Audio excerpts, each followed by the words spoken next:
നമ്മൾ പത്രമാധ്യമങ്ങളും പേപ്പറും ഒക്കെ വായിച്ചു കഴിഞ്ഞാൽ ബമ്പർ ഓഫറുകളാണ് അവിടെ കാണുവാനായിട്ട് നമ്മൾ കഴിയുന്നത്. അപ്പോൾ ഈ ബമ്പർ ഓഫറുകളൊക്കെയും നമ്മൾ ചിന്തിക്കുക, അത് 2 വർഷം 3 വർഷം 5 വർഷത്തിൽ കൂടൊന്നും അത് നിലനിൽക്കുകയില്ല. എന്നാൽ ഒരിക്കലായി ഭൂമിയിലേക്ക് വമ്പൻ ഓഫറുമായി കടന്നു വന്ന ഒരു മിശിഹ തമ്പുരാനുണ്ട്. ആ കർത്താവിനെ കുറിച്ച് പറയാനാണ് ഇന്ന് പകൽക്കാലം ഞാൻ കർത്താവിൽ പ്രത്യാശിക്കുന്നത്. അതുകൊണ്ട് അതിൻ്റെ ആധാരമായി ഞാൻ ഈ വാക്യം വായിച്ചു. ആർക്കെങ്കിലും ഒരാൾക്ക് കൂടെ വായിക്കാം.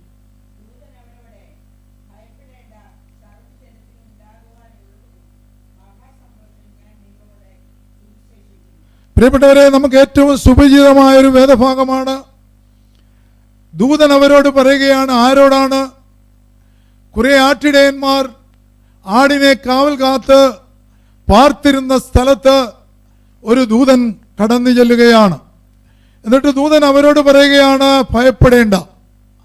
വിശുദ്ധ വേദപുസ്തകത്തിൻ്റെ പ്രത്യേകത അതാണ്. ഞാൻ വായിച്ചു നോക്കിയിട്ടില്ല, പഠിച്ച് നോക്കിയിട്ടുള്ള വേദപഠിതാക്കൾ പറയുന്നു 367 പ്രാവശ്യം ഭയപ്പെടേണ്ട എന്ന് പറഞ്ഞിട്ടുണ്ട്. അപ്പോൾ അത് ഞാനിങ്ങനെ കേട്ടത് ഇങ്ങനെയാണ്.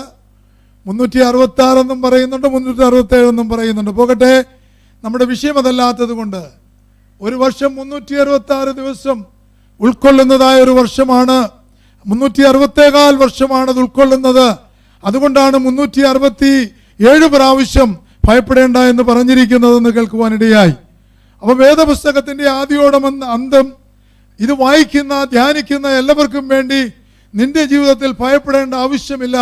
നിന്നെ നടത്തുന്ന, നിന്നെ ശക്തീകരിക്കുന്ന, നിന്നെ ബലപ്പെടുത്തുന്ന, നീ പ്രതികൂലങ്ങളിലൂടെ കടന്നു പോകുമ്പോൾ നിന്നെ വഴി നടത്തുന്ന ഒരു ദൈവമുണ്ടെന്ന് നമ്മളെ ആഹ്വാനം ചെയ്യുകയാണ്. അപ്പൊ ഇവര് ഒരു ദൂതന്റെ ശബ്ദം കേൾക്കുമ്പോൾ അവർ ഭയവരസ്ഥരായി തീർന്നുവെന്നാണ് അവിടെ രേഖപ്പെടുത്തിയിരിക്കുന്നത്. അപ്പൊ അവർ ഭയപ്പെട്ടു. കാരണം അവരുടെ ജീവിതത്തിൽ ആദ്യമായിട്ടാണ് അവരൊരു പക്ഷേ നിരാശയുടെ അനുഭവത്തിൽ കഴിയുന്നവരാകാം. അവർ തങ്ങളുടെ ഫാമിലിയൊക്കെ വിട്ട് ആടുകളെ കാത്തു സൂക്ഷിക്കുവാൻ തക്കവണ്ണം അവിടെ കഴിയുമ്പോൾ മിന്നി തിളങ്ങുന്ന വെട്ടത്തോടെ ഒരു ദൂതൻ ഇറങ്ങി വന്നിട്ട് ഭയപ്പെടേണ്ട എന്ന് പറഞ്ഞപ്പോൾ അവർ ഭയപ്പെട്ടു പോയി. അതുകൊണ്ട് ദൂതൻ പറയുകയാണ്, നിങ്ങൾ ഭയപ്പെടേണ്ട. എന്നിട്ട് പറഞ്ഞത് എന്താണ്? സർവജനത്തിനും ഉണ്ടാകുവാനുള്ള ഒരു, അവിടെ നമ്മൾ അടിവരയിടണം. ഇതൊരാൾക്ക് വേണ്ടിയല്ല, കേൾക്കുന്ന ആട്ടിടയന്മാർക്ക് വേണ്ടി മാത്രമല്ല, ഉൽപ്പത്തി മുതൽ വെളിപ്പാട് വരെ പറഞ്ഞിരിക്കുന്ന പ്രവാചക തുല്യമായ ശബ്ദമായിരുന്നു. ഇതിതാ ഇവിടെ സംജാതമാകുവാനായിട്ട് പോകുകയാണ്. യേശുവിന്റെ ജനനത്തെ കുറിച്ചാണ് ഓർപ്പിക്കുന്നത്. അതുകൊണ്ട് പറഞ്ഞു സർവജനത്തിനും. അപ്പൊ നോക്കണം, കറുത്തവനെന്നോ വെളുത്തവനെന്നോ പാമരനെന്നോ പണക്കാരനെന്നോ വ്യത്യാസമില്ലാതെ സകല മനുഷ്യർക്കും വേണ്ടി പറയുകയാണ്, ഇതാ നിങ്ങൾക്കുണ്ടാകുവാനുള്ളൊരു മഹാസന്തോഷം ഞാൻ നിങ്ങളോട് സുവിശേഷിക്കുന്നു. അപ്പൊ നോക്കിയോ, ദൂതന്മാരെയാണ് ഇപ്പോൾ ഈ സുവിശേഷത്തിനായിട്ട് ഫലമേൽപ്പിച്ചിരിക്കുന്നത്. എന്താണ് സുവിശേഷം? അവിടെ പറയുകയാണ്, കർത്താവായ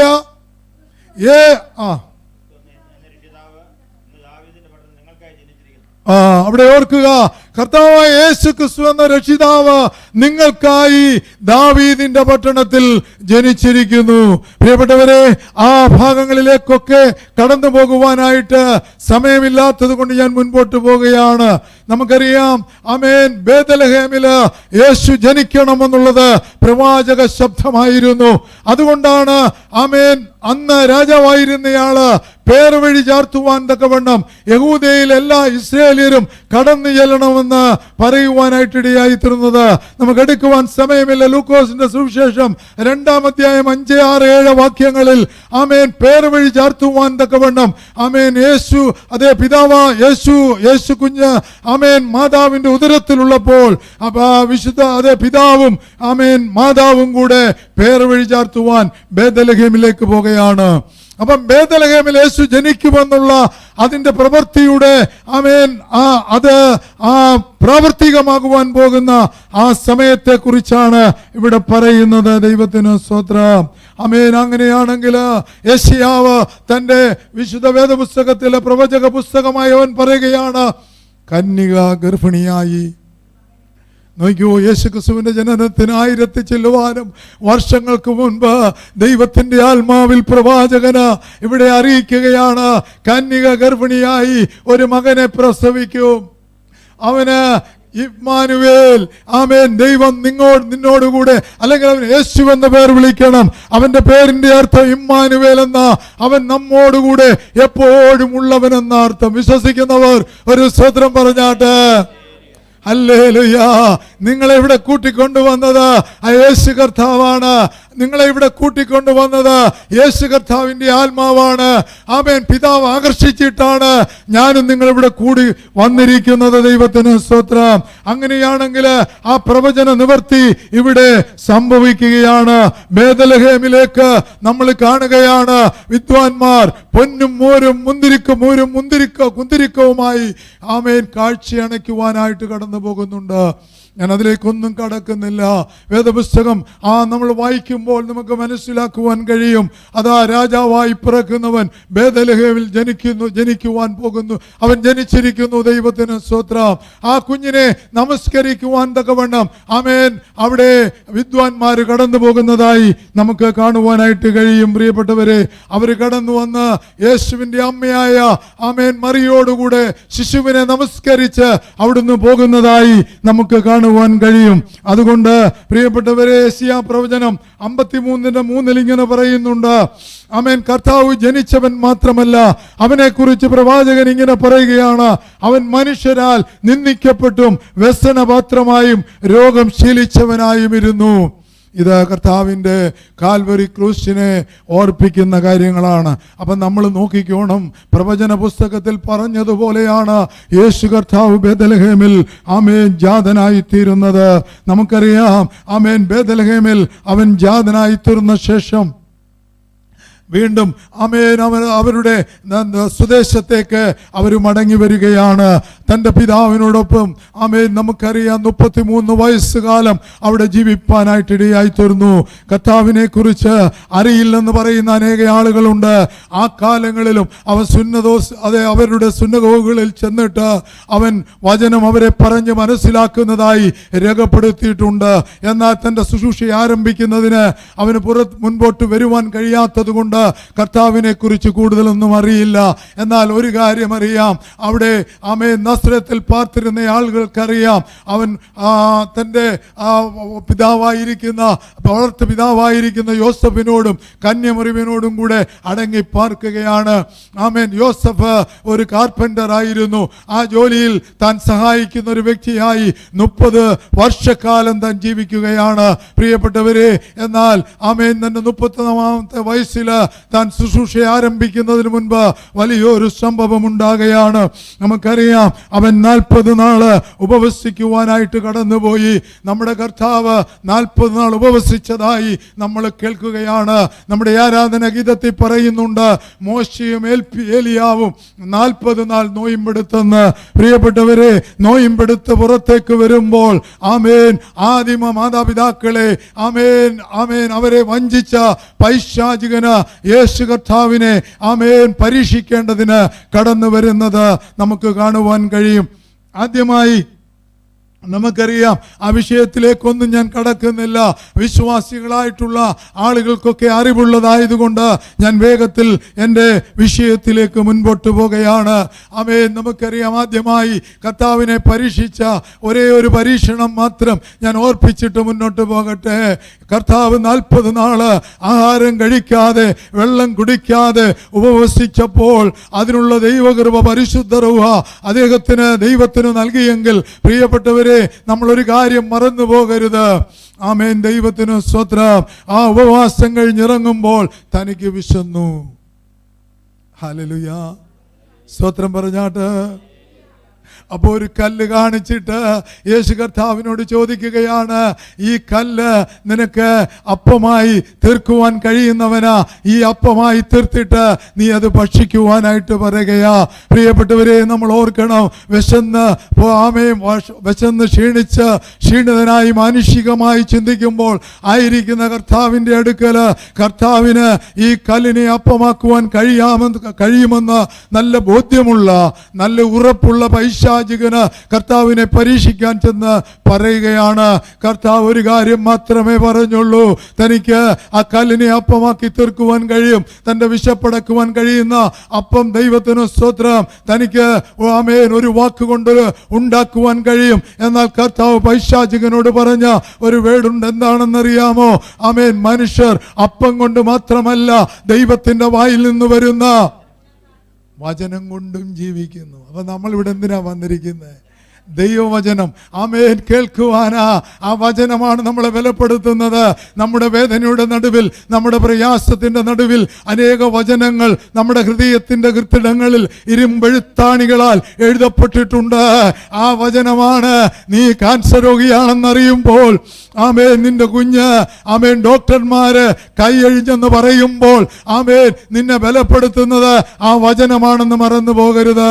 അതേ, ഒരിക്കൽ ഒരു പ്രവാചകൻ പറഞ്ഞു, ദൈവത്തിന്റെ വചനം ആമേൻ പ്രസംഗിക്കേണ്ടതിന് എൻ്റെ കയ്യിൽ ചുരുളായി തന്നു. എന്നിട്ട് ദൂതൻ പറയുകയാണ്, നീ അത് തിന്നുക എന്ന്. ആമേൻ, അവരത് ഭക്ഷിച്ചു കഴിഞ്ഞപ്പോൾ ആമേൻ പറയുകയാണ്, എൻ്റെ അണ്ണാക്കിന് അത് മധുരമായിരിക്കുന്നു എന്ന്. അതാണ് ദൈവത്തിന്റെ വചനമെന്ന് പറയുന്നത്. പ്രിയപ്പെട്ടവരെ, അത് ഭക്ഷിക്കുമ്പോൾ ആമേൻ ആത്മസംതൃപ്തി ലഭിക്കുന്ന അനുഭവമാണ്. ആമേൻ, ആമേൻ, ദൈവത്തിന്റെ വചനം. അതുകൊണ്ട് പാട്ടുകാരൻ ഇങ്ങനെ പാടിയില്ലയോ? രണ്ട് ദിശയിലും നമുക്ക് പാടാം. ആത്മസന്തോഷം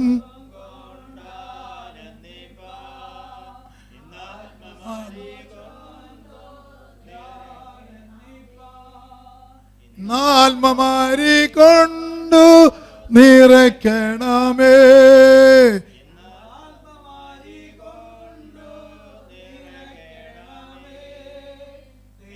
നിന്റെ തേജസ്സിവിടെ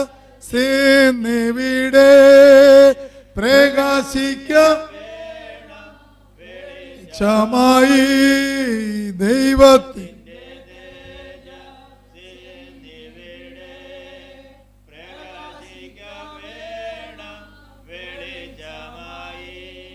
നമ്മൾ സങ്കീർത്തനത്തിൽ കണ്ടതുപോലെ നമ്മിൽ വസിക്കുന്ന ഒരു ദൈവം, ആമേൻ, അവന്റെ പ്രകാശം നമ്മുടെ ഉള്ളിലേക്ക് അയക്കുവാനായി ആമേൻ നമ്മുടെ ദൈവം, പിതാവാം ദൈവം, പുത്രൻ, പരിശുദ്ധ രൂഹ നമ്മളിൽ ഉണ്ട്. ആമേൻ, ഇവിടേക്ക് കടന്നു വന്നിട്ടുണ്ട്. വിശ്വസിക്കുന്നവർ സ്തോത്രം പറഞ്ഞാട്ട്. അങ്ങനെയാണെങ്കിൽ ഇന്ന് പകൽക്കാലം ഏറ്റവും വലിയ ഓഫർ മറ്റൊന്നുമല്ല, അത് ബേത്ലഹേമിൽ ജനിച്ച യേശു കർത്താവായിരുന്നു. അത് സകല മനുഷ്യരെയും വീണ്ടെടുക്കേണ്ടതിനായിരുന്നു. അതുകൊണ്ടാണ് പ്രവാചകന് ഇങ്ങനെ രേഖപ്പെടുത്തിയത്. ആമേൻ, യെശയ്യാ 53:3 അവൻ മനുഷ്യനാൽ നിന്ദിക്കപ്പെട്ടു. നമ്മൾ കണ്ടില്ലേ അവനെ കുറിച്ച് എന്തെല്ലാം പറഞ്ഞു? ഇവൻ മിശിഹയാണെന്നും പറഞ്ഞ്, ദൈവപുത്രനാണെന്നും പറഞ്ഞ് 3.5 വർഷം നടക്കുകയായിരുന്നു. ഇപ്പോൾ ഇതാ യഹൂദന്മാരാൽ അവൻ ക്രൂശിക്കപ്പെട്ടവരായി തീർന്നു കിടക്കുന്ന അനുഭവമാണ് ആമേൻ ജനം കാണുന്നത്. അതുകൊണ്ട് പ്രവാചകൻ ഇങ്ങനെ പറഞ്ഞു, അവൻ മനുഷ്യരാൽ നിന്ദിക്കപ്പെട്ടു, അവൻ വ്യസനപത്രമായും രോഗം ശീലിച്ചവനുമായിരുന്നു. അവനെ കാണുന്നവർ മുഖം മറച്ച് കളയത്തക്കവണ്ണം അവൻ നിന്ദിതനായിരുന്നു. എന്നാൽ അന്നത്തെ ലോകം അവനെ ആദരിച്ചുമില്ല. പ്രിയപ്പെട്ടവരെ, അതുകൊണ്ട് നമ്മൾ ഒരു കാര്യം മറന്നു പോകരുത്.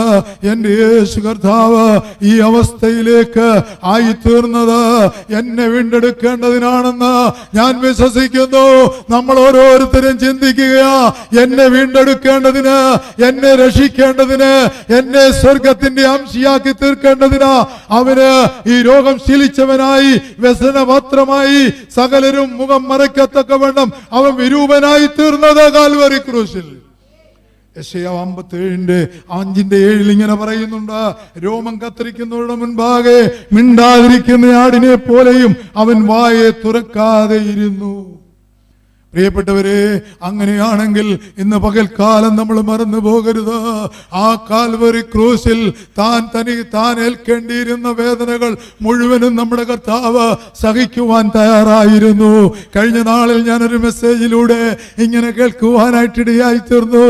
അത് മറ്റൊന്നുമല്ല, കുറേനക്കാരനായ ശീമോന് യേശുവിന്റെ ഹല്ലേലൂയ ആമേൻ കുരിശെടുക്കുവാനായിട്ട് റോമ പടയാളികൾ നിർബന്ധിക്കുന്നുണ്ട്. നിങ്ങളൊന്ന് ചിന്തിച്ച്, കർത്താവ് അത്രമാത്രം ക്ഷീണിതനാ. പടയാളികൾക്ക് മിശിഹായെ അറിയില്ല. അതുകൊണ്ട് എന്താ സംഭവിച്ചെന്നറിയാമോ? ആമേൻ, നമ്മൾ ഓർക്കണം, അവര് ആരോഗ്യ ദൃഢഗാത്രനായ കുറേനക്കാരനായ ശീമോൻ കടന്നു വരുമ്പോൾ നിർബന്ധിച്ച് അവര് പറയുന്നത് കേട്ടില്ലെങ്കിൽ അദ്ദേഹത്തിന് മനസ്സില്ലായിരുന്നു. കേട്ടില്ലെങ്കിൽ എന്ത് സംഭവിക്കുമെന്നറിയാമോ? അദ്ദേഹത്തെ ചാട്ടവാറ് കൊണ്ടുള്ള അടിയേൽക്കേണ്ടി വരും. അതുകൊണ്ട് വെറുതെ ആ ക്രൂശിന് ഒന്ന് ചുമൽ കൊടുത്തതേ ഉള്ളൂ. പക്ഷേ നമ്മൾ മറന്നു പോകരുത്, ആ ക്രൂശ് അവൻ ചുമന്നു എന്ന ഒറ്റ കാരണം കൊണ്ട് അവൻ മിശിഹായെ അവന്റെ ഹൃദയത്തിൽ അവൻ മിശിഹായായി അവന്റെ നാഥനായി അവൻ സ്വീകരിച്ചതുകൊണ്ട്, അവന്റെ കുടുംബം രക്ഷിക്കപ്പെട്ടതുകൊണ്ട്, അവന്റെ മക്കൾ പിൽക്കാലത്ത് കർത്താവിൽ പ്രസിദ്ധരായ സുവിശേഷകരായി മാറി. അവർക്ക് പേരുണ്ട്, രൂഫേസും ആന്ത്രിയോസും. പ്രിയപ്പെട്ടവരെ, അവര് പിൽക്കാലത്ത് പ്രസിദ്ധരായി തീർന്നു. അതുകൊണ്ട് കർത്താവിന് വേണ്ടി അവന്റെ വചനത്തിന് വേണ്ടി ചുമൽ കൊടുത്താൽ, അവനെ അനുധാവനം ചെയ്താൽ, അവന്റെ പുറകാലെ ഓടിയാൽ പിൽക്കാലത്ത് നമ്മുടെ തലമുറകള് ആമേൻ ദൈവത്തിന് വേണ്ടി ശോഭിക്കുന്നവരായി തീരും എന്നിവിടെ നമ്മൾ കാണുകയാണ്. പ്രിയപ്പെട്ടവരെ, ഞാൻ മുൻപോട്ട് പോകട്ടെ. കാൽവരി ക്രൂശിൽ കർത്താവിന് ആ ക്രൂശ് ചുമക്കുവാൻ ത്രാണി പരിശുദ്ധ റൂഹ് കൊടുക്കുമെങ്കിലും ഒരുവനെ കൂടെ ആ ക്രൂശ് എടുത്തു പോകുമ്പോൾ ആമേൻ രക്ഷിക്കേണ്ടതിന് അവന്റെ കുടുംബത്തെ സ്വർഗത്തിലെ പിതാവാം ദൈവം ആകർഷിച്ചതുകൊണ്ട് അവനെ കൂടെ വീണ്ടെടുക്കാനാ. അത് യാദൃച്ഛികമാണെങ്കിലും അങ്ങനെ സംഭവിച്ചത് നമ്മൾ മറക്കരുത്. പ്രിയപ്പെട്ടവരെ, അങ്ങനെയാണെങ്കിൽ നമ്മൾ മുൻപോട്ട് പോകുമ്പോൾ നമ്മൾ കാണുന്ന ഒരു കാര്യമുണ്ട്. ആമേൻ, 1 തെസ്സലോനി 4:16 വാക്യം, അത് വളരെ മനോഹരമായൊരു വാക്യമാണ്. മനോഹരമെന്ന് പറയാൻ കാര്യം എന്നറിയാമോ? നമ്മൾ പാപത്തിലായിരിക്കുമ്പോൾ, നമ്മുടെ ജീവിതത്തിൽ ദൈവവുമായി ബന്ധമില്ലാതെ ലോകത്തിന്റെ സന്തോഷത്തിലും മോഹത്തിലും ഞാനും നിങ്ങളും ആയിരിക്കുമ്പോൾ ഈ ഭാഗം ഒന്ന് ധ്യാനിച്ചാൽ ആമേൻ നമ്മുടെ ജീവിതത്തിൽ അത് വലിയൊരു അനുഗ്രഹമായി മാറും. കാരണം ആമേൻ നമ്മൾ ഓർപ്പിച്ചതുപോലെ അവൻ ഭൂമിയിലേക്ക് വന്നത് മനുഷ്യ സമൂഹത്തിന് ഒരു വലിയ ഓഫറുമായിട്ടാ. ആ ഓഫറാണ് അവിടെ കൊടുത്തിരിക്കുന്നത്. ആ ഓഫറിന്റെ പൂർത്തീകരണത്തിലേക്ക് എന്നെയും നിങ്ങളെയും കൊണ്ട് എത്തിക്കേണ്ടതിന് ഏറ്റവും മനോഹരമായ ഒരു വാഗ്ദത്ത വചനമാണ് അവിടെ കൊടുത്തിരിക്കുന്നത്. അവിടെ പറയുന്നു, എന്താ? കർത്താവ് താൻ ഗംഭീരനാദത്തോടും ദൈവത്തിന്റെ കാഹളത്തോടും കൂടെ സ്വർഗത്തിൽ നിന്നിറങ്ങി വരികയും ക്രിസ്തുവിൽ മരിച്ചവർ മുമ്പ് ഉയർത്തെഴുന്നേൽക്കുകയും പിന്നെ ജീവനോടെ ശേഷിക്കുന്ന നാം അവരോടൊരുമിച്ച് ആകാശത്തിൽ കർത്താവിനെ എതിരേൽക്കുവാൻ മേഘങ്ങളിൽ എടുക്കപ്പെടും. പ്രിയപ്പെട്ടവരെ, നമുക്ക് ഏറ്റവും സുപരിചിതമായ ഒരു വേദഭാഗമാണ്. ഞാൻ പലപ്പോഴും ആമേൻ ചില ഭവനങ്ങളിൽ ആമേൻ പ്രത്യേകിച്ച് സംസ്കാര ശുശ്രൂഷകളിൽ ഇത് വായിച്ചു പറയാറുണ്ട്. എങ്കിലും ദൈവാത്മാവ് അത് ഓർപ്പിക്കുന്നത് കൊണ്ട് മാത്രം ഞാൻ പറയുകയാണ്. തെസ്സലോനിക്ക സഭ വലിയൊരു പീഡനത്തിലൂടെ കടന്നു പോകുമ്പോൾ ആമേൻ ഇനിയും അങ്ങനെ ആയിക്കൂടുന്നില്ല. വരും കാലങ്ങളിൽ അങ്ങനെ ആയിക്കൂടുന്നില്ല. ലോകത്തിൽ പല സ്ഥലങ്ങളിലും ക്രിസ്തീയ സഭ പീഡനത്തിലൂടെ കടന്നു പോകുമ്പോൾ ആമേൻ ഇന്നവർക്ക് യാതൊരു ദുഃഖവുമില്ല. കാരണം എന്നറിയാമോ? അവരെ ബലപ്പെടുത്തുന്നത് ഈ തെസ്സലോനിക്ക സഭയ്ക്ക് ലഭിച്ചിരിക്കുന്ന ഈ വചനമാണ്. ഇന്ന് വിശ്വാസിക്ക് അത് കാണാപ്പാടമാണ്. എന്താ കാര്യം? തെസ്സലോനിക്ക സഭയില് ഓരോ ഭവനങ്ങളില് ക്രിസ്തുവിനെ അനുഗമിച്ചു എന്ന പേരിൽ ഒരാളെങ്കിലും മരിച്ചിട്ടുണ്ട്. പക്ഷെ അന്നത്തെ സഭയ്ക്ക് അറിയില്ല എന്റെ പ്രിയപ്പെട്ടവൻ എവിടെയായിരിക്കുന്നു, എന്റെ പ്രിയപ്പെട്ട മകൻ എവിടെയായിരിക്കുന്നു? ഭർത്താവിന് അറിയില്ല. കർത്താവിന് വേണ്ടി അവൾ നിന്നതുകൊണ്ട് അവളും കൊല ചെയ്യപ്പെട്ടിരിക്കുന്നു. അവൾ എവിടെയെന്ന് അറിയില്ല. ദൈവത്തിന് സ്തോത്രം. അപ്പോൾ സഭയ്ക്കെന്ന് അറിയില്ല. ആയതുകൊണ്ട് ആ സഭ സ്ഥാപിച്ച പൗലോസിന്റെ അടുക്കലേക്ക് ഒരു വേദപണ്ഡിതൻ ഇങ്ങനെയാ പറഞ്ഞിരിക്കുന്നത്, അടുക്കലേക്ക് ചില ദൂതുവാഹികളെ അയക്കുകയാണ്. അദ്ദേഹം അങ്ങ് ദൂരെ ഒരു സ്ഥലത്ത് അവർ യാത്ര ചെയ്ത് അവിടെ കടന്നു ചെന്നു. സഭയിൽ വലിയൊരു പീഡനം നടക്കുകയാണ്. അവിടെ വലിയൊരു വിലാപത്തിന്റെയും കണ്ണുനീരിന്റെ അവസ്ഥയിലാണ്. ഞായറാഴ്ച തോറും കൂടി വരുമ്പോൾ ജനം നിലവിളിക്കുകയാണ് എന്ന് പറഞ്ഞപ്പോൾ നിങ്ങൾ വിശ്രമിക്കെന്ന് പറഞ്ഞ് അദ്ദേഹം തന്റെ മുറിയിലേക്ക് കടന്നു ചെന്ന് ആമേൻ, ദൈവത്തിന് സ്തോത്രം, ആമേൻ, ദൈവത്തോട് ചോദിക്കുകയാ. ആ സമയത്ത് തെസ്സലോനിക്ക സഭയ്ക്ക് എഴുതുവാൻ തക്കവണ്ണം ഈ വചനം ആമേൻ ദൂതന്മാരുടെ പക്കൽ കൊടുത്തു വിടുകയാണ്. പിറ്റേ സഭാരാധനയില് ആമേൻ ഈ വചനം വായിക്കുകയാണ്. അപ്പോഴും വലിയൊരു നിലവിളിയാ.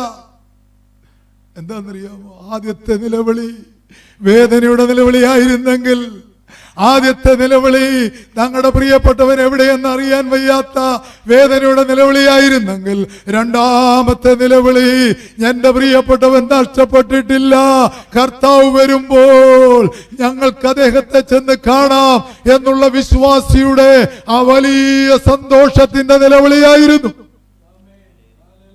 ഞാൻ ഇന്നെന്ന പോലെ ഓർക്കുന്ന ഒരു സംഭവമുണ്ട്. എന്താണെന്നറിയാമോ? ഒരു ഭവനത്തില് ഒരു മകന് ആ വീട് വിട്ട് പുറപ്പെട്ടു പോയി. അപ്പോൾ ഒരു പുരോഹിതൻ അവിടെ കടന്നു വന്ന് പറഞ്ഞു, നിങ്ങൾ 3 ദിവസത്തെ ഉപവാസ പ്രാർത്ഥന വെക്ക്, ആ മകനെ നിങ്ങൾക്ക് മടക്കി ലഭിക്കുമെന്ന്.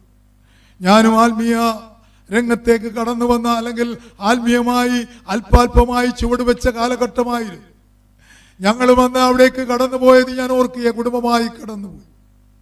ഞങ്ങൾ അവിടെ കടന്നു ചെന്നു. അന്ന് സുവിശേഷം അറിയിക്കുന്ന വിലപ്പെട്ട ഒരു ദാസനുണ്ട്. അപ്പൊ ഞാൻ അവിടെ ചെന്നിരിക്കുന്നത് കണ്ട് എന്നോട് ഇങ്ങനെ പറഞ്ഞു, ആദ്യം കുറച്ച് സമയം പ്രിയ ജോസ് ദൈവവചനത്തിൽ നിന്ന് സംസാരിക്കും. സത്യത്തിൽ ഞാൻ ഐസ് കട്ട പോലെയായി. എനിക്കൊന്നും പറയാൻ അറിയില്ല. എന്റെ കർത്താവേ, എന്താ പറയേണ്ടതെന്ന് അറിയില്ല. ഞാൻ ബൈബിൾ തുറന്നപ്പോൾ ഒരു വചനം കിട്ടി. ആ വചനം ഇതായിരുന്നു, ആമേൻ, കാക്ക ചുറ്റിപ്പറന്ന് പരിപാലിക്കുന്നത് പോലെ. അതേ പ്രവചന പുസ്തകത്തിൽ പറഞ്ഞിരിക്കുകയാ, ദൈവം നിങ്ങളെ പരിപാലിക്കുമെന്ന് പറഞ്ഞിരിക്കുകയാ. അത് ഞാനിങ്ങനെ അവിടെ പ്രസ്താവിച്ചു. നമ്മളിവിടെ ഉപവാസത്തിനിരിക്കുമ്പോൾ 1-ാം ദിവസം തന്നെ ആ കുഞ്ഞിനെ കാക്ക ചുറ്റിപ്പറന്ന് പരിപാലിക്കുന്നത് പോലെ എവിടെയോ പരിപാലിച്ചിരിക്കുകയാ, സൂക്ഷിച്ചിരിക്കുകയാ. അതുകൊണ്ട് നമ്മള് ആമേൻ അവന് വേണ്ടി പ്രാർത്ഥിക്കുക എന്ന് പറഞ്ഞുകൊണ്ട് പ്രാർത്ഥിക്കാനിടയായി. തുടർന്ന് ആ ദൈവദാസന് പ്രസംഗിക്കാൻ എഴുന്നേറ്റപ്പോ ഒരു ഫോണ് എവിടുന്നോ അവരുടെ വീട്ടിൽ വന്നു. അവർ ചെന്നെടുത്തപ്പോൾ അതിന്റെ അങ്ങേ തലയ്ക്കൽ ആ മകന്റെ ശബ്ദമാ. ആ മകൻ വിളിച്ചു പറയുക, സ്ഥലം പറയുന്നില്ല, വിളിച്ചു പറയുകയാ, ഞാൻ ഇവിടെയുണ്ട്. ആ യോഗം ആരംഭിക്കുന്നതിന് മുമ്പ് തന്നെ അവർ വണ്ടിയിൽ കടന്നുപോയി ആ മകനെ ആമേൻ കൂട്ടിക്കൊണ്ടുവരുവാനായിട്ടിടയായി തീർന്നു. പ്രിയപ്പെട്ടവരെ, ഞാൻ പറഞ്ഞതെന്താ? എന്നെയും നിങ്ങളെയും പരിപാലിച്ചത് കൊണ്ടാ. എങ്ങനെ പക്ഷി ചുറ്റിപ്പറന്ന് പരിപാലിക്കുന്നത് പോലെ. അന്ന് ഞാനൊരു ഉദാഹരണം പറഞ്ഞു. ഞാൻ അന്നൊരു വീട് ഒരു സ്ഥലത്ത് വെച്ചുകൊണ്ടിരിക്കുമ്പോൾ ആമേൻ അവിടെ ഒരു ആമേന് എന്തൊരു കവുങ്ങുണ്ട്. ആ കവുങ്ങില് ആമേൻ ഒരു തത്ത ആമേൻ കൊത്തി ഒരു കൂടുണ്ടാക്കി വെച്ചിട്ടുണ്ട്. ഞാൻ ഒരിക്കലും ഒരു സംഭവം എന്റെ കൺമുമ്പിൽ കണ്ടു. ആമേൻ, അത് മുട്ടയിട്ട് കുഞ്ഞായി കഴിഞ്ഞപ്പോൾ അതിന് ചുറ്റും കാക്കകള് ഇങ്ങനെ പറന്ന് ആ കുഞ്ഞിനെ കൊണ്ടുപോകാനായിട്ട് ശ്രമിച്ചു കൊണ്ടിരിക്കുകയാ. അപ്പോൾ എന്താ സംഭവിച്ചെന്നറിയാമോ? ആ 2 ആമേൻ തത്തകളും, ആൺതത്തയും പെൺതത്തയും കൂടെ അലച്ചുകൊണ്ട് അതിനെ ഓടിക്കുവാൻ തക്കവണ്ണം അതിനെ ആക്രമിക്കുന്ന ഒരു കാഴ്ച കാണുവാനായിട്ടിടയായി തീർന്നു. അതുകൊണ്ട് പൈശാചികൻ ആരെ വിഴുങ്ങേണ്ടു എന്ന് പറഞ്ഞുകൊണ്ട് അലറിക്കരഞ്ഞുകൊണ്ട് നമ്മളെ ഓരോരുത്തരെയും തെറ്റിക്കുവാൻ ഓടി നടക്കുമ്പോൾ നമ്മളെ പരിപാലിക്കുന്ന ഒരു ദൈവമുണ്ട്, നമ്മളെ സൂക്ഷിക്കുന്ന ഒരു ദൈവമുണ്ട്. അതുകൊണ്ട് ഇന്ന് പകല് നമുക്കിവിടെ കടന്നു വരുവാനിടയായി തീർന്നത്. പ്രിയപ്പെട്ടവരെ, ഞാൻ പറഞ്ഞത് മറ്റൊന്നും കൊണ്ടല്ല. തെസ്സലോനിക്ക സഭയുടെ ആമേൻ ഈ വചനം വായിച്ചപ്പോൾ അവർക്കൊരു ഉറപ്പുണ്ടായി.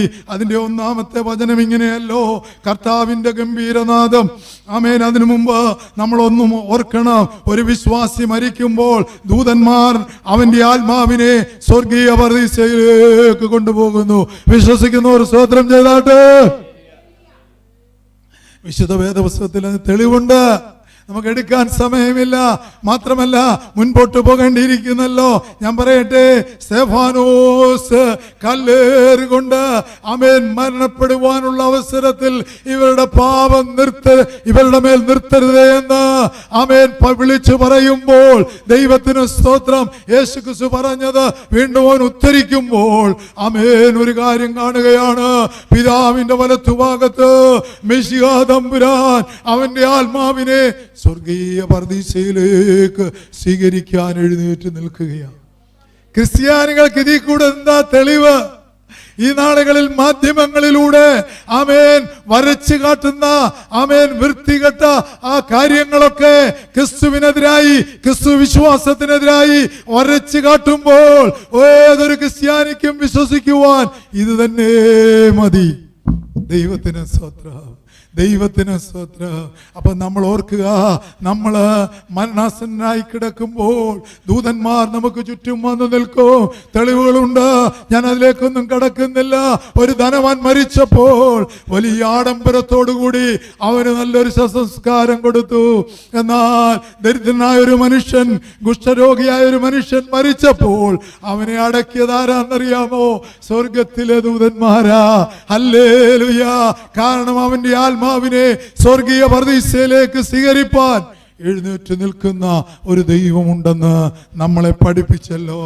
അങ്ങനെയാണെങ്കിൽ ഒരു വിശ്വാസി മരിക്കുമ്പോൾ ദൂതന്മാർ അവന്റെ ആത്മാവിനെ സ്വർഗീയ പർദീസയിലേക്ക് കൊണ്ടുപോകുന്നു. വിശുദ്ധ ലൂക്കോസിന്റെ സുവിശേഷം നമുക്ക് എടുക്കാൻ സമയമില്ല. 16:22, ഫിലിപ്പിയ ലേഖനം 1:23, 2 കൊരിന്ത്യർ 5:8 ഒക്കെ ഇത് രേഖപ്പെടുത്തിയിട്ടുണ്ട്. അവിടെ ഒരു കാര്യം കൂടെ പറയുന്നുണ്ട്. ഒരു അവിശ്വാസി മരിക്കുമ്പോൾ അവന്റെ ആത്മാവ് നേരെ പാതാളത്തിൽ യാതനാസ്ഥലത്തേക്ക് പോകും. അപ്പൊ നോക്കിക്കോണേ, നമുക്ക് സ്തോത്രത്തിന് വകയില്ലയോ? ദൈവത്തിന് നന്ദി പറയാൻ വകയില്ലയോ?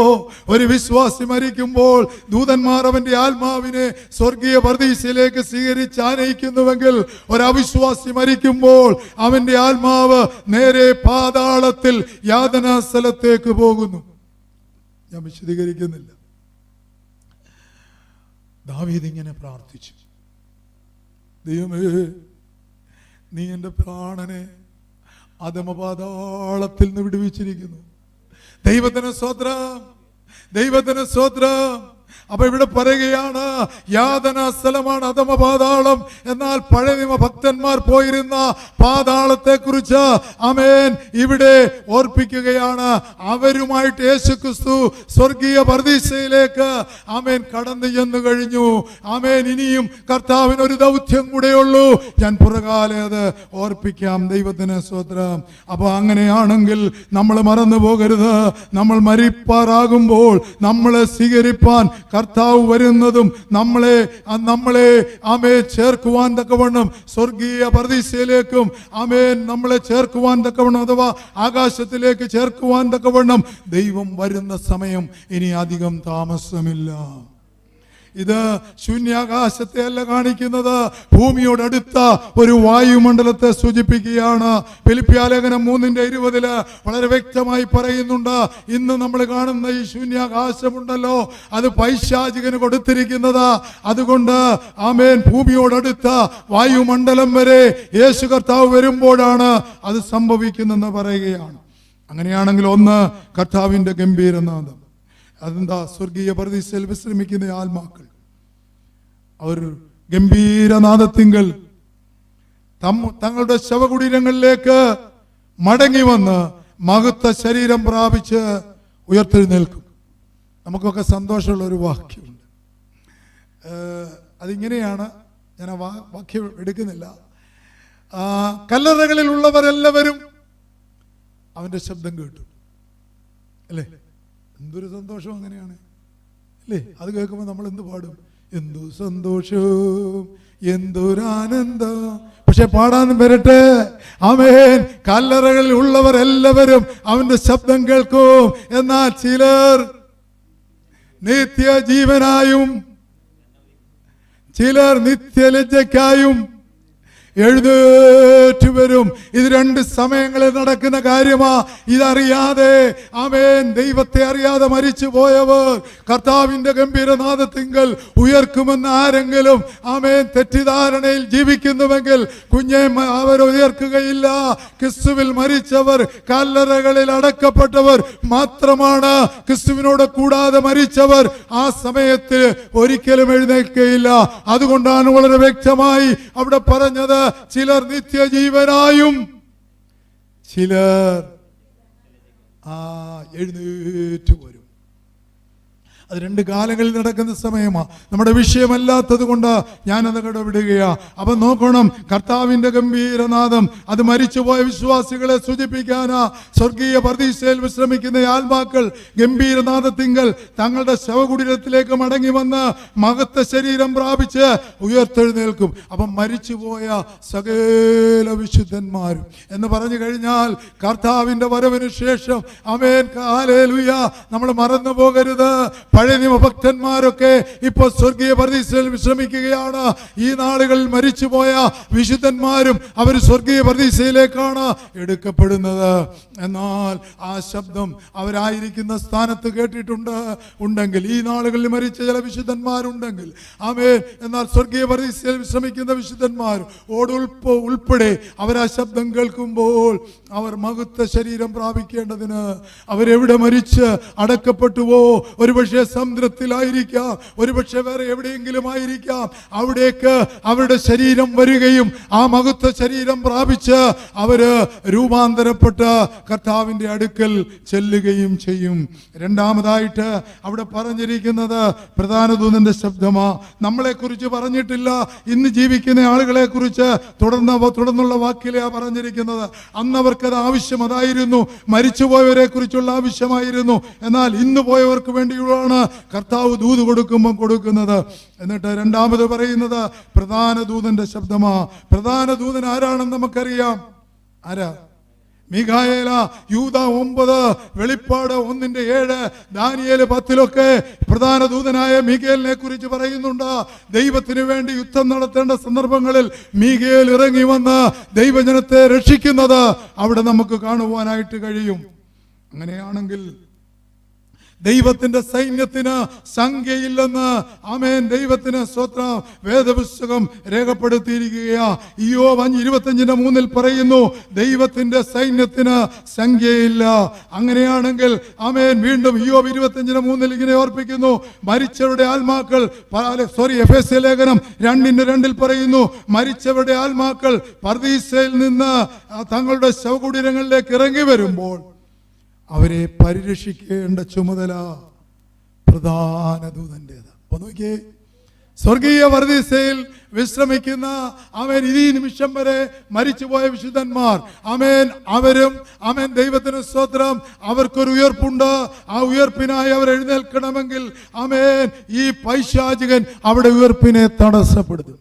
അതുകൊണ്ടാ പറഞ്ഞ അലറുന്ന സിംഹം പോലെ അവന് ആരെ വിഴുങ്ങേണ്ടുവെന്ന്, അലറുന്ന സിംഹം പോലെ ആരെ വിഴുങ്ങേണ്ടുവെന്ന് പറഞ്ഞുകൊണ്ട് അവന് ലോകത്തിലൂടാടി സഞ്ചരിക്കുകയാ. അപ്പൊ നോക്കിയേ, അവനറിയാം അവൻ ഒരിക്കൽ നഷ്ടപ്പെട്ട ആ സ്വർഗത്തില് കടന്നു ചെല്ലുവാൻ കഴിയില്ലെന്ന് ഉറപ്പുള്ളത് കൊണ്ട് അവൻ എന്ത് ചെയ്യുമെന്നറിയാമോ?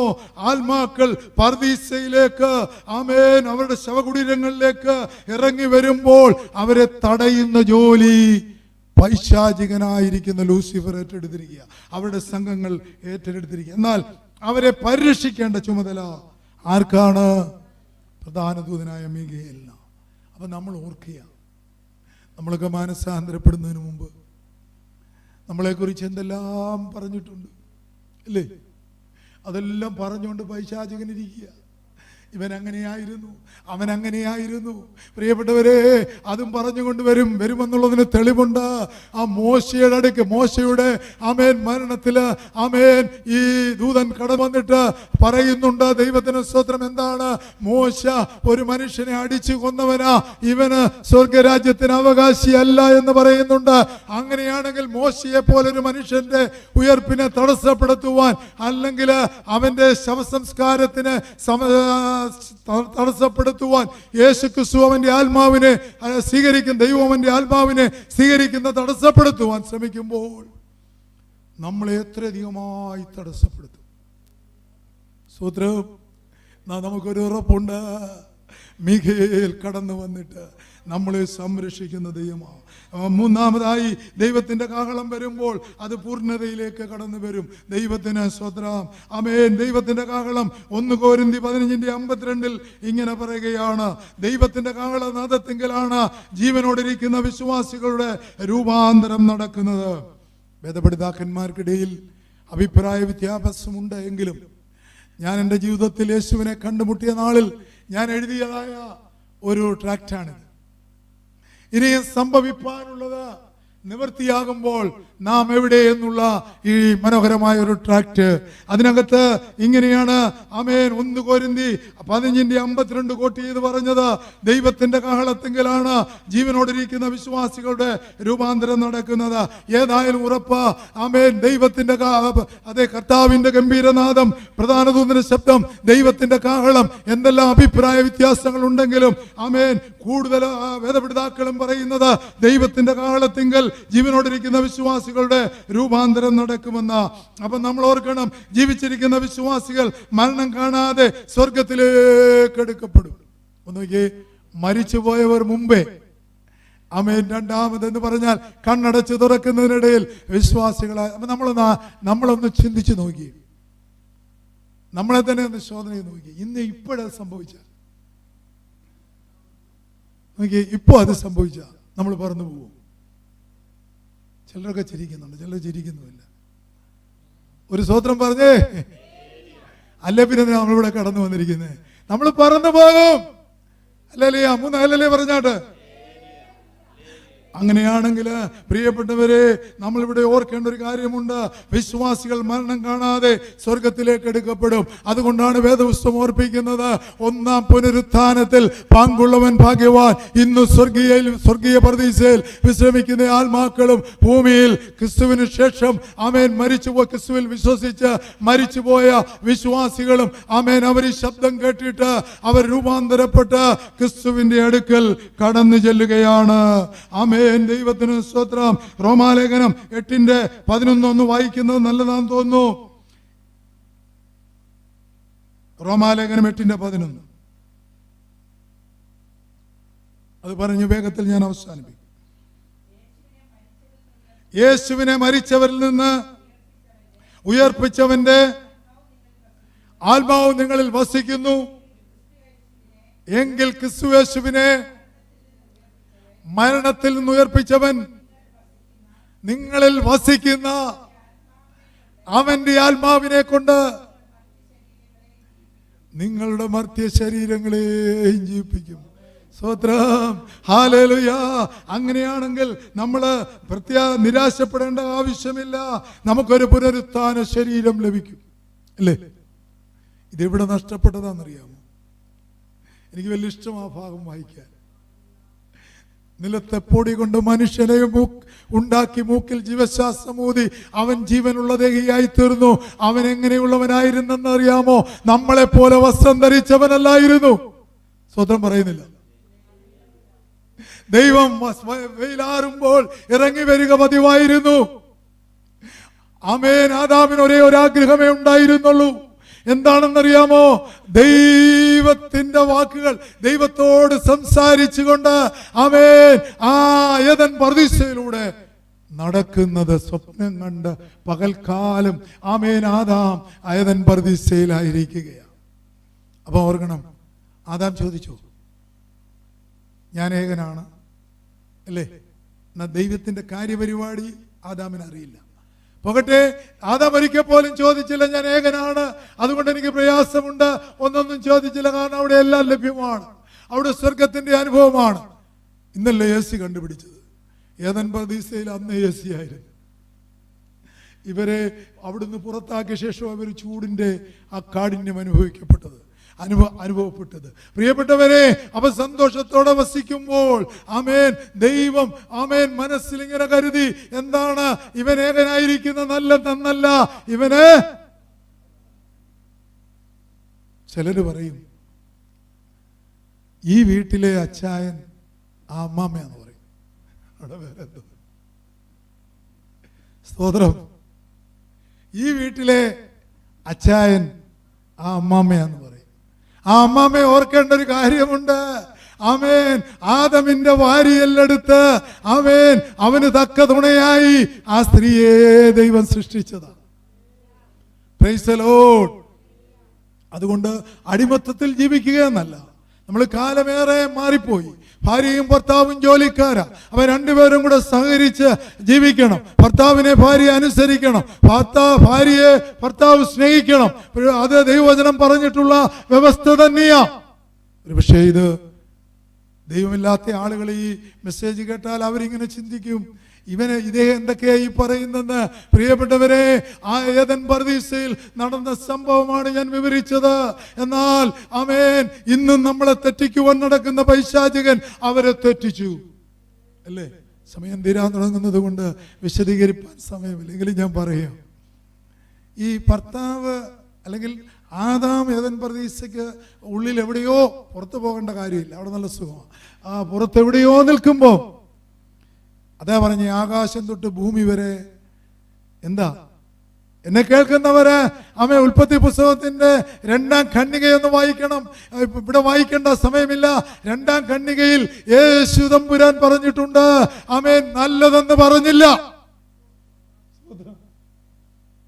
ബാക്കി 5 ദിവസങ്ങളിലും 6-ാം ദിവസം മനുഷ്യനെ സൃഷ്ടിച്ചിട്ട് പറഞ്ഞു ഏറെ നല്ലതെന്ന് പറഞ്ഞു, വളരെ നല്ലതെന്ന് പറഞ്ഞു, ഓരോ ദിവസവും നല്ലതെന്ന് പറഞ്ഞു.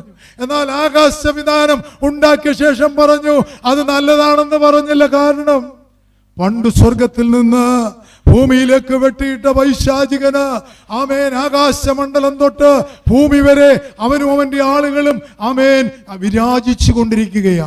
ആരെ വഞ്ചിക്കേണ്ടു എന്ന് പറഞ്ഞുകൊണ്ട് അവർ നടക്കുകയാ. പ്രിയപ്പെട്ടവരെ, അതുകൊണ്ടാണ് അങ്ങനെ പറയുവാനായിട്ട് ഇടയായി തീർന്നത്. അപ്പൊ നോക്കിക്കോണേ,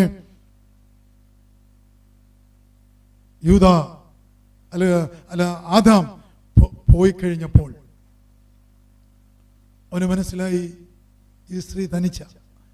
ഞാനല്ല കേട്ടോ, പലരും ഇങ്ങനെ പ്രസംഗിക്ക് പറയും സ്ത്രീകളെ തെറ്റിക്കാൻ എളുപ്പമാണ്, എന്താണെന്ന് എനിക്കറിയില്ല. പ്രിയപ്പെട്ടവരെ, ആമേൻ, ദൈവത്തിന് സ്തോത്രം. അവര് തനിച്ച പാമ്പിന്റെ രൂപത്തില് പൈശാചികൻ കടന്നു ചെന്നിട്ട് പറഞ്ഞു, നിങ്ങൾ ഒരു നാളും മരിക്കാതിരിക്കേണ്ടതിന്, ദൈവം പറഞ്ഞതിന് വിരുദ്ധമായി ആ സഹോദരിയോട് പറഞ്ഞു, നിങ്ങൾ ഒരു നാളും മരിക്കാതിരുന്ന് ദൈവത്തെ പോലെ ആകേണ്ടതിന് ഇത് എന്തോളാൻ പറഞ്ഞു. പാവമാ അനുഭവിക്കുന്ന സന്തോഷത്തെ മറന്നുകൊണ്ട്, സ്വർഗീയ സന്തോഷം, ദൈവത്തോടുകൂടിയുള്ള സന്തോഷം മറന്നുകൊണ്ട്, നോക്കി ഒരു തക്ക തുണിയെ കൂടെ കൊടുത്തപ്പോൾ എന്തൊരു സന്തോഷമാ. അവർ രാവിലെ മുതൽ കർത്താവ് കഴിഞ്ഞ അല്ലെങ്കിൽ പിതാവാൻ ദൈവം കഴിഞ്ഞ രാത്രിയിലും കഴിഞ്ഞ ദിവസങ്ങളിലും നമ്മോട് സംസാരിച്ച കാര്യങ്ങളൊക്കെ പറഞ്ഞ് അവരിങ്ങനെ പകല് ചെലവഴിക്കുമ്പോൾ ദൈവത്തിന് സ്തോത്രം. ആമേൻ. ഇവന് ഈ പൈശാചികൻ കടന്നു എന്ന് അവരോട് പറഞ്ഞു, ഈ ഫലം നിങ്ങൾ ഭക്ഷിച്ചോ കുഴപ്പമില്ല, ദൈവം അങ്ങനെ പറഞ്ഞത് നിങ്ങൾ അനുസരിക്കാതിരിക്കേണ്ട, നിങ്ങൾ അനുസരിച്ചോ, അനുസരിച്ചു കഴിഞ്ഞാൽ നിങ്ങൾ ദൈവത്തെ പോലെയാകും. ഇന്ന് ലോകത്തിന്റെ സന്തോഷം മാടി വിളിക്കുന്നത് അങ്ങനെയാണ്. ചില ആളുകൾ തെറ്റിദ്ധരിച്ചിരിക്കുന്നത് തിന്നുക, കുടിക്കുക, ആനന്ദിക്കുക, നാളെ ചാകുമല്ലോ. പണ്ടൊരിക്കല് ഞാൻ എൻ്റെ വാക്കുകൾ അവസാനിപ്പിക്കട്ടെ. അനേക തവണ ഞാൻ ഇപ്പോഴും ഓർക്കുന്നു, ഒരു ദേവാലയത്തില് ആമേൻ ഈ വചനം ഇങ്ങനെ പറഞ്ഞുകൊണ്ടിരിക്കുമ്പോൾ, അദ്ദേഹം വചനം സംസാരിച്ചു കൊണ്ടിരിക്കുമ്പോൾ കല്ലറയിൽ ഇരുന്നിരുന്ന ഒരു ചെറുപ്പക്കാരനെ ഞാൻ ഓർക്കുന്നു. ആ സുശേഷകൻ ഇങ്ങനെ വിളിച്ചു പറഞ്ഞു, മകനെ, മകളെ, നിന്റെ ആത്മാവിനെ ഇന്ന് മടക്കി വിളിച്ചാൽ നിന്റെ നിത്യത എവിടെ ചെലവഴിക്കൂ? അതിൽ ഒരു മകൻ മാത്രം ചെവി കൊടുത്ത് അവന് ബോധ്യമായി ഞാൻ ഈ പോക്ക് പോയാൽ ഞാൻ നിത്യനരകത്തിലാണെന്ന്. അവൻ മടങ്ങി വന്നു. അവൻ ഞങ്ങളോടൊപ്പം പ്രാർത്ഥനയിൽ സജീവമായി തീർന്നു. ഞാനത് ഓർക്കുകയാ പ്രിയപ്പെട്ടവരെ. അങ്ങനെയാണെങ്കിൽ നമ്മൾ മറന്നു പോകരുത്. ഇനിയും ലോകം കാത്തിരിക്കുന്നത് ആമേൻ എന്താണെന്നറിയാമോ? ആമേൻ ലോകം കാത്തിരിക്കുന്നത് ലോകത്തിന്റെ സന്തോഷമായിരിക്കുമ്പോൾ ആ വിശ്വാസികൾ കാത്തിരിക്കുന്നത് നമ്മുടെ ആത്മമണവാളന്റെ മടങ്ങി വരവാ. ആമേൻ. അവന്റെ കർത്താവിന്റെ സ്വർഗ്ഗാരോഹണ സമയത്ത് 2 പുരുഷന്മാർ, എന്താ അറിയാമോ? ആദ്യം നമ്മള് കുറിവാക്യമായി എടുത്തപ്പോൾ വായിച്ചു, ദൈവത്തിന് സ്തോത്രം, ഒരു ദൂതൻ വന്ന് ആട്ടിടയന്മാരോട് പറഞ്ഞു. എന്താ പറഞ്ഞത്? സർവ്വജനത്തിനും ഉണ്ടാകുവാനുള്ള മഹാസന്തോഷം ഞാൻ നിങ്ങളോട് സുവിശേഷിക്കുന്നു. ദൈവത്തിന് സ്തോത്രം. പ്രിയപ്പെട്ടവരെ, എന്നാൽ ഏറ്റവും ഒടുവിലായിട്ട് ആമേൻ അപ്പോസ്തലനായ പൗലോസ് പറയുകയാ, ഈ സന്തോഷം പൂർണ്ണമാകുന്നത് മധ്യാകാശത്ത് കർത്താവ് കടന്നു വരുമ്പോൾ മരിച്ചുപോയ വിശുദ്ധന്മാരും ജീവനുള്ളവരും ഒരുപോലെ രൂപാന്തരപ്പെട്ട ശരീരം ലഭിച്ച് അവര് കർത്താവിന്റെ സന്നിധിയിൽ ചെല്ലുമ്പോഴാണ്. അവിടെ ചെല്ലുമ്പോൾ എന്ത് സന്തോഷം. അങ്ങനെയാണ് ആ പാട്ട് നമുക്കൊന്ന് പാടാം അല്ലേ? എന്ത് സന്തോഷം, എന്തൊരാനന്ദ, എന്റെ പ്രിയൻ കൂടെ വാഴുമ്പോ എന്തു സന്തോഷം.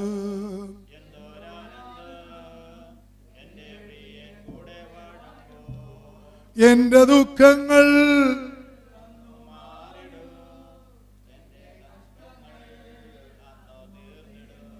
എന്റെ ദുഃഖങ്ങൾ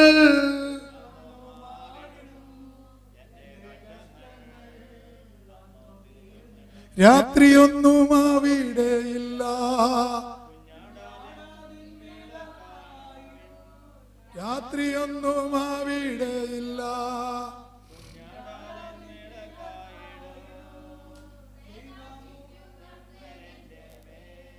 രാജാക്കന്മാരായി മാറിടൂ, പ്രകാശിക്കും കർത്തനെന്റെ മേൽ. ഇത് കേൾക്കുമ്പോൾ, ഇത് വായിക്കുമ്പോൾ ഹല്ലേലൂയ, എന്തൊരു സന്തോഷമാ ദൈവജനത്തിന്റെ ഹൃദയത്തില്. അപ്പൊ അങ്ങനെയാണെങ്കിൽ ആമേൻ, നമുക്ക് വായിച്ച കുറിവാക്യത്തിലേക്ക് മടങ്ങി വന്ന് ഞാൻ വാക്കുകൾ അവസാനിപ്പിക്കട്ടെ. ദൂതൻ അവരോട് ഭയപ്പെടേണ്ട, സർവ്വജനത്തിനും ഉണ്ടാവാനുള്ള ഒരു മഹാസന്തോഷം ഞാൻ നിങ്ങളോട് സുവിശേഷിക്കുന്നു. അത് യേശു കർത്താവിനെ കുറിച്ചായിരുന്നു. അവൻ ബേത്ലഹേമിൽ നമുക്കായിട്ട്, നമ്മളെ വീണ്ടെടുപ്പാനായിട്ട് പിറന്നു.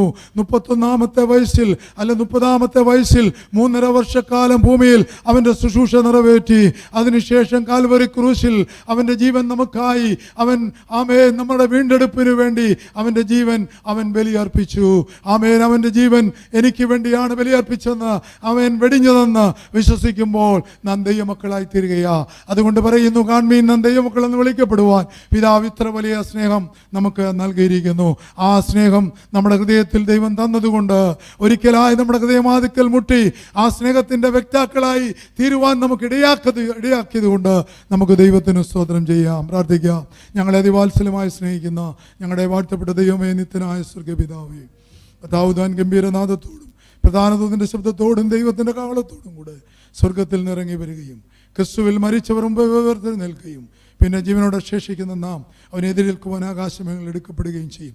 ഇന്നുള്ള വിശ്വാസികളുടെ, ഇനിയുള്ള വിശ്വാസികളും ആമേൻ ആരെങ്കിലും മനസ്സിൽപ്പെടുവാനുണ്ടെങ്കിൽ അവരുടെയും വിശ്വാസികളുടെയും പ്രത്യാശ തന്നെയാണ്. കർത്താവ് മധ്യാകാശം വരുമ്പോൾ, അവൻ മധ്യാകാശത്തിൽ വരുമ്പോൾ ആമേൻ രൂപാന്തരപ്പെട്ട ശരീരത്തിൽ ഞങ്ങൾ അവനെ എതിരേൽക്കും. അതുകൊണ്ട് ഈ ഭൂമിയിൽ കഷ്ടങ്ങളും നഷ്ടങ്ങളും ഒരുപക്ഷെ മരണം തന്നെ മുഖാമുഖമായി കണ്ടെന്ന് വന്നാലും ആമേൻ ഞങ്ങളുടെ ജീവിതം നഷ്ടപ്പെടുന്നില്ല. അത് തൽക്കാലത്തേക്കുള്ള ഒരു വേർപാട് മാത്രമാണ്. ഞങ്ങളുടെ കർത്താവ് വരുമ്പോൾ രൂപാന്തരപ്പെട്ടവനെ എതിരേൽക്കുമെന്ന് ഞങ്ങൾക്ക് കേൾക്കുവാൻ തക്കവണ്ണം ഇടയാക്കിയതോർത്ത് സ്തോത്രം. ഇത് കേൾക്കുന്ന എല്ലാവരെയും സ്വർഗത്തിലെ ദൈവം ആ അനുഭവത്തിലേക്ക് കൂട്ടിക്കൊണ്ടുവരണമെന്ന് പ്രാർത്ഥിക്കുന്നു. പ്രാർത്ഥന കേട്ടതുകൊണ്ട് സ്തോത്രം. യേശു കർത്താവിൻ നാമത്തിൽ തന്നെ. സ്വർഗസ്ഥനായ ഞങ്ങളുടെ പിതാവേ, രാജ്യം വരണമേ, ഞങ്ങൾക്ക് ആവശ്യമുള്ള അപ്പം ഇന്ന് ഞങ്ങൾക്ക് തരണമേ.